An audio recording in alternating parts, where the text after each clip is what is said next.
a este acto, pero como algunos de ustedes ha habido, parece ser un problema en el fluido eléctrico que no ha entendido comenzar ahora que en principio teníamos previsto. Bueno, quiero presentarme, soy José Moreno Latalle, miembro de la agrupación o vicepresidente de la agrupación parapsicológica de Puerto Real. Voy a actuar como presentador de este acto en vez de Araceli, que era en un principio la que estaba previsto que actuara como presentadora. Pero por cuestiones familiares no puedo hacerlo. Por ello, desde aquí, queremos todos los componentes de la mesa mostrarles nuestro afecto en estos momentos tan difíciles para ella. Al mismo tiempo, quiero felicitar en nombre de la agrupación a la cual represento el trabajo y el esfuerzo que han realizado estos muchachos, miembros de la comisión de fiestas, en la organización de este acto. Antes de seguir, quiero recordar, como así me han puntualizado, que está prohibido fumar la sala. Ya estamos viendo 24 años de la aparición del fenómeno paranormal, denominado popularmente como las caras de Belmez. El pueblo ha aprendido a convivir con este hecho. Ha querido conmemorar este fenómeno reconocido internacionalmente como el fenómeno paranormal más importante del siglo XX.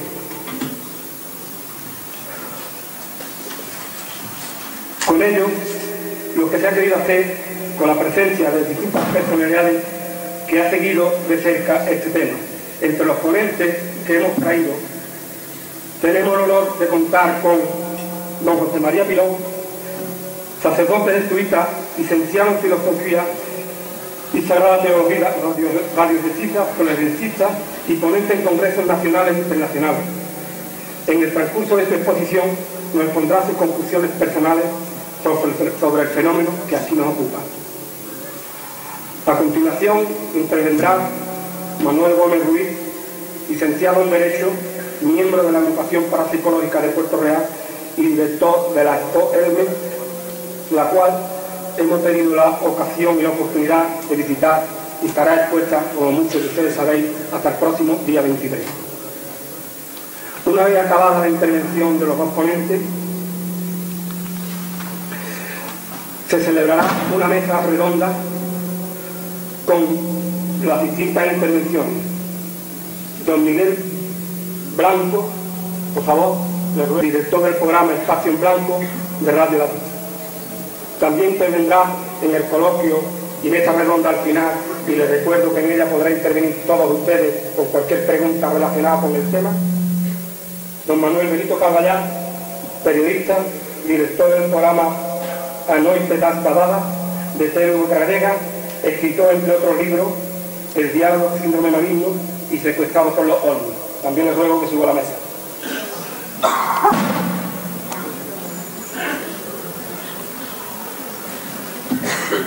Otro de los que nos orgullece contar con su presencia, Iker Jiménez, coordinador del programa Espacio en Blanco y director de la revista La Última Hora. Lo mismo, le ruego. Y por último, contamos con la estimable presencia de Manuel Miguel, profesor de GB y corresponsal de prensa, que también, una vez que termine su trabajo, que está por ahí, se incorporará con nosotros. Sin más, le cedo la palabra al reverendo Padre Pilón. Gracias. De estar de nuevo en Belmez de la Moraleda. Creo que es el 7º viaje que hago a esta bellísima ciudad de la Sierra Mágica, que según dicen en tiempo se llamó Sierra Mágica, por algo será. Yo voy a ser muy breve porque podría estar hablando, yo diría, indefinidamente de las caras de Belmez, porque he hablado de ellas en muchas ocasiones y recientemente o próximamente va a aparecer lo que yo llamo mi última obra póstuma, el último libro que he escrito, en donde uno de los capítulos se refiere precisamente a las caras de Belmez de la Moraleda. Son una serie de hechos de tipo paranormal a los que yo he asistido y tengo que investigar. Y, como digo, me refiero a ellas. Yo lamento el que no esté aquí con nosotros María Gómez Cámara, a la que yo quiero dedicar esta pequeña intervención mía, y a la que mi idea era haberla tenido aquí a mi lado conmigo, porque ella ha demostrado hacia mí, hacia el equipo de investigación que nosotros tenemos constituido, siempre una enorme afabilidad y una simpatía muy grande. Siempre que hemos venido nos ha facilitado todo tipo de medios para poder trabajar y para poder hacer una labor de investigación como la que hemos venido haciendo con estas caras. Como digo, yo me parece que 7 veces las he estado aquí. He seguido muy desde el principio el fenómeno de las caras. Todos saben que el 23 de agosto del año 71, a mediodía, aparece la primera de las caras, que es desconocida, porque a María le inspiró un cierto temor y a su hijo Miguel le pidió que la deshiciese. Picó aquello, echó cemento, y cuando el cemento fraguó, al poco tiempo, exactamente a primeros de septiembre, aparece la segunda, que es la que ahora conocemos, que está empotrada en la pared, cubierta por un cristal, a la que llaman el Kiko normalmente, y luego han ido sucediéndose todo el resto de las diferentes rostros, de diferentes caras, que como muchos de ustedes sabrán, ahora prácticamente invaden casi toda la casa, en el pasillo, en diferentes sitios, no solamente en lo que era el fogón, por así decirlo, de la antigua cocina, de la cocina normal de la casa, sino en otra serie de sitios. Como digo, creo que me considero suficientemente cualificado para poder hablar de ello, puesto que es un fenómeno que he seguido exactamente desde el principio. Recuerdo la primera vez que vine con Germán de Argumosa y con el profesor Vintina Oria. Estuvimos haciendo allí una investigación. Esto fue en noviembre del año 72 o 73. Después volví otra vez con don Germán de Argumosa y con un juez notario y registrador, don José Abel de Ruezo, que había estado por aquí, había estado el registrador en Baza, y conocía también. Esto fue en octubre del 75. Después, en un seminario que me encargaron de parapsicología en la Universidad de Granada, como viaje de prácticas, vinimos todos los que participaban, médicos y estudiantes de últimos cursos de la carrera de medicina de la Universidad de Granada. Vinimos exactamente el 20 de febrero del año 81. Posteriormente, en una vuelta personal mía de un viaje de vacaciones, pasé por aquí el 21 de agosto del año 82. Después, con el equipo de investigación que yo tengo constituido, vinimos también exactamente el 18 de septiembre del año 1990. Y por fin, el último día que está ha sido el 13 de marzo de 1994, por ocasión de las conferencias mías en Martos y en Linares. Y nos acercamos por aquí para poder seguir un poco la investigación que llevamos periódicamente de cuando en cuando, para ir viendo un poco el proceso de las caras. Yo no voy a hacer una síntesis de todas las caras que han ido apareciendo, las pueden conocer directamente en casa de María. Ha habido otra serie de fenómenos concomitantes, como ha sido aportes, algunas psicofonías. Concretamente, yo recuerdo una que realizó Germán de Argumosa, a que se le dio un gran valor, era Pica Patio, Levanta Cemento. Pero yo entiendo que las psicofonías, tal como entonces están realizadas, para mí carecen de valor auténtico. Para que una psicofonía sea tenida como una voz paranormal, llamada del más allá, una forma de trans-audio-comunicación, como ahora se les llama, tiene que estar hecha en circunstancias muy distintas. El magnetofón y el micrófono, a mi juicio, tienen que estar encerrados en una cámara anecoica, completamente insonorizada, y rodear el jaula Faraday para que filtre todas las emisiones o todas las intromisiones o influencias que puedan venir del exterior. Pero para nosotros, para la agrupación que represento, es un auténtico honor poder estar con todos ustedes, y precisamente en el sitio que, tal y como ha definido anteriormente el padre Pilón, podríamos decir que es el enclave paranormal del siglo XXI, del siglo XX y quizás del siglo XXI. Pero yo voy a ahondar, porque el padre Pilón ha hecho un resumen quizás de la historia importante, esquemático, que puede dar posteriormente lugar a las preguntas del público. Y para no extenderme mucho, porque normalmente me dicen que me enrollo como una persiana, voy a intentar simplemente ahondar un poquito en las hipótesis que se dieron sobre el fraude. Voy a hablar concretamente de un recuerdo quizás fatídico, maldito para este pueblo, como fue el diario Pueblo. Voy a hablar de otro señor investigador de la Sociedad Española de Parapsicología, el señor José Luis Jordán Peña y su grupo Eridani, y posteriormente voy a hacer de pasada referencia a otros supuestos investigadores que creyeron encontrar fraude en el fenómeno de las caras de Belmez. Y vamos a empezar precisamente por el principio. Vamos a empezar precisamente por el año 1971. Vamos a dejarlo transcurrir y vamos a llegar a enero de 1972. En enero de 1972, cuando la noticia ya trasciende de lo que es la provincia de Jaén, el diario Pueblo envía a un corresponsal, concretamente a Martín Semprún, para que realice unas crónicas sobre ese anecdótico, pintoresco suceso que está sucediendo en un pueblecito allá a donde Dios fue a perder la boina y que está más o menos compuesto por unos 2.600 habitantes. Este hombre realiza una trilogía, concretamente creo que fue el 31 de enero de 1972, el 1 de febrero y el 2 de febrero. Y se marchó. Pero el fenómeno tuvo mucha repercusión, bastante repercusión. Y el diario Pueblo no podía dejar pasar la oportunidad de realizar, pues como diríamos, un seguimiento periodístico que le diera, pues como le pudo dar en algunos momentos, hasta 2 tiradas en el mismo día. Y para ello nombró a una comisión. Esta comisión estaba formada en aquel momento por el señor Casado, que era el periodista del diario Pueblo, el señor Viñas, que era arqueólogo, el señor Laguna, que era químico, y un tal Uctama Sicari, que venía como parapsicólogo y que ustedes podrán conocerlo mejor porque actualmente ha aparecido mucho en la televisión y que se llama Joaquín Grau. Pues estos fueron los 4 señores que formaron esta primera comisión.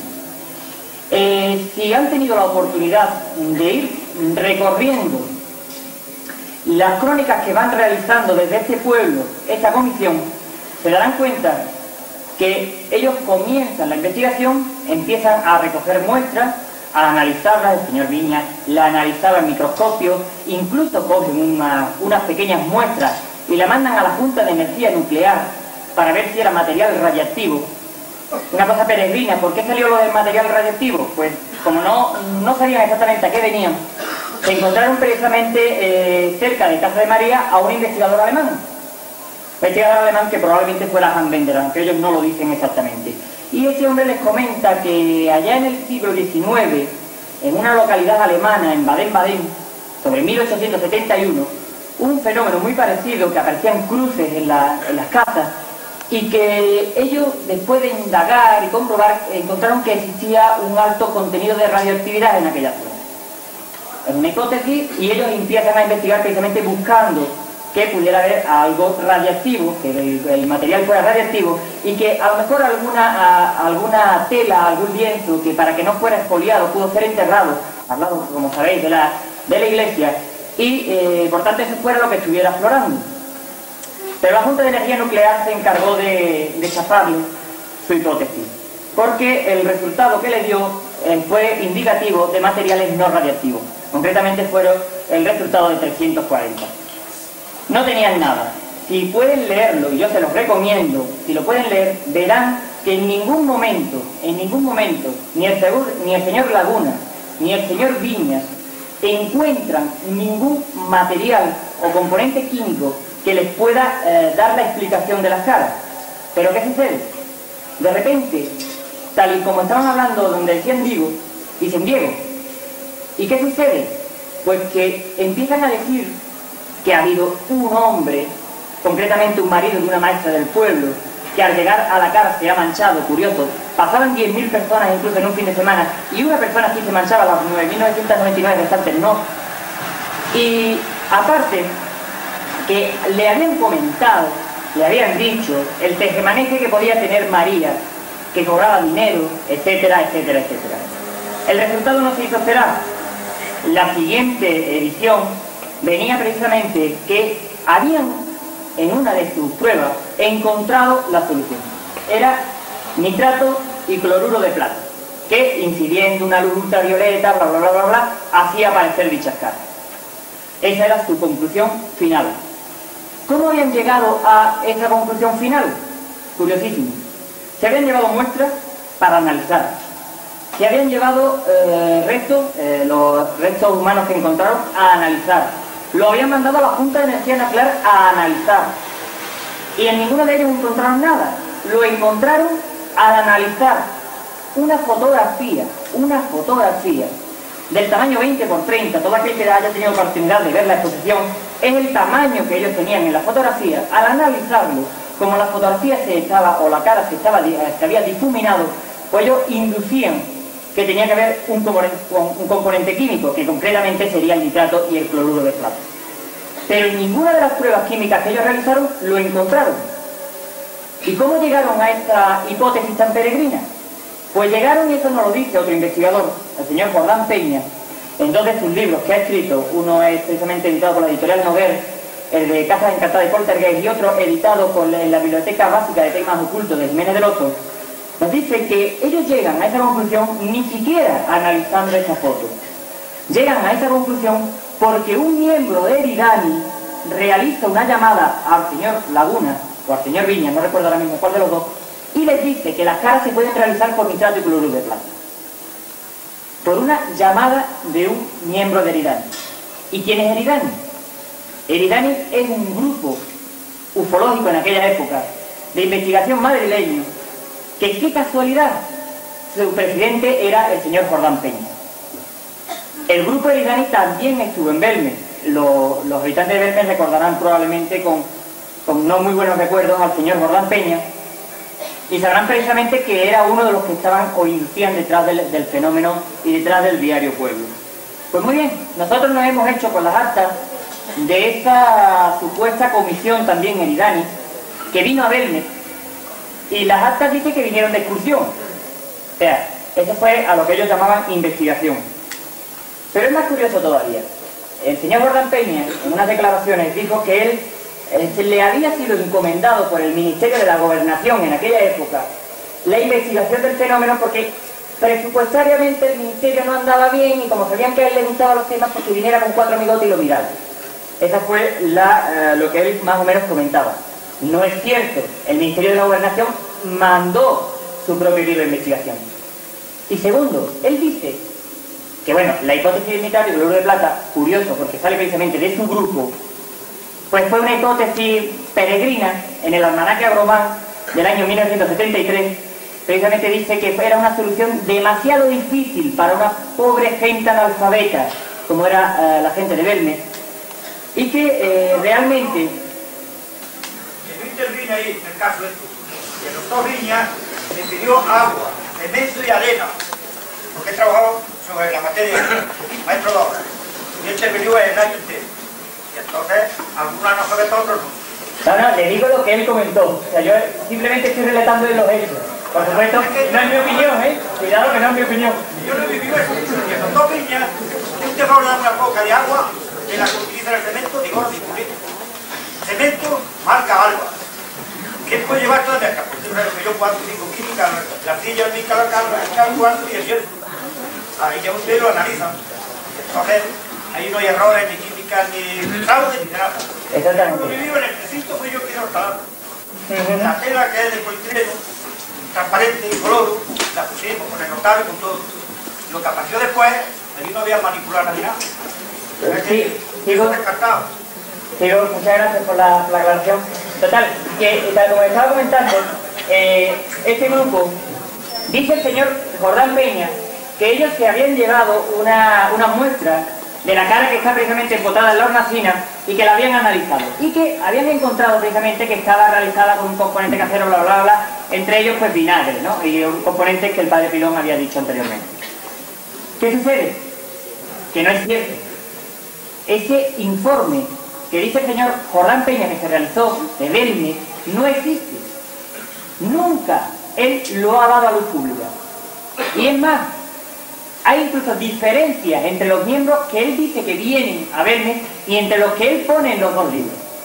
Pero es más que uno de sus acompañantes, el doctor Aguirre, comentó que ellos no se llevaron ninguna muestra. Y es lógico, ¿cómo se van a llevar una muestra de algo que estaba en la hornacina protegido?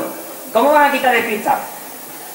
Lo único que hicieron fue echar cloruro de etilo encima de las caras, componente químico, que lo que hizo fue en un primer momento ponerlo blanco y posteriormente, pues claro, al no tener componentes químicos, pues volvió a dejar la cara como estaba y realizar una serie de fotos en infrarrojo, nada más, nada más.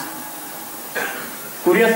Posteriormente, toda esta gente, como ya ha comentado el padre Pilón, formarían la Sociedad Española de Parapsicología.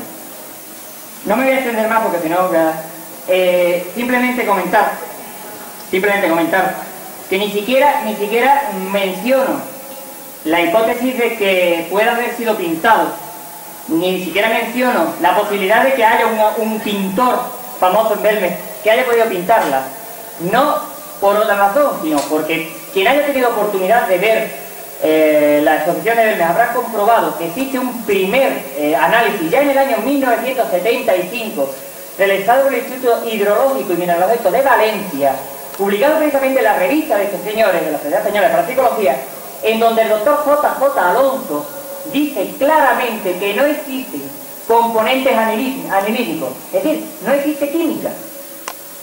Lo que pasa es que, claro, el hombre cuando se da cuenta de que no tiene nada, pues dice, hombre, alguna explicación tengo que darle. Y termina diciendo que es una huella de un zapato del 39.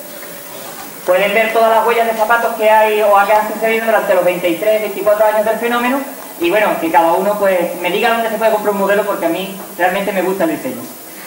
Y puedo terminar diciendo que, bueno, hubo otro señor, también posteriormente formó parte de la Sociedad Española de Parapsicología, el señor Ezequiel García Carbajo, que mediante la hipnosis, con una medium, también dijo que era fraude, pero no voy a entrar en polémica en ese tema, porque posteriormente también el propio Germán de Argumosa trabajó también a su medium y dijo todo lo contrario. Con la hipnosis no podemos probar, lógicamente, otros fenómenos.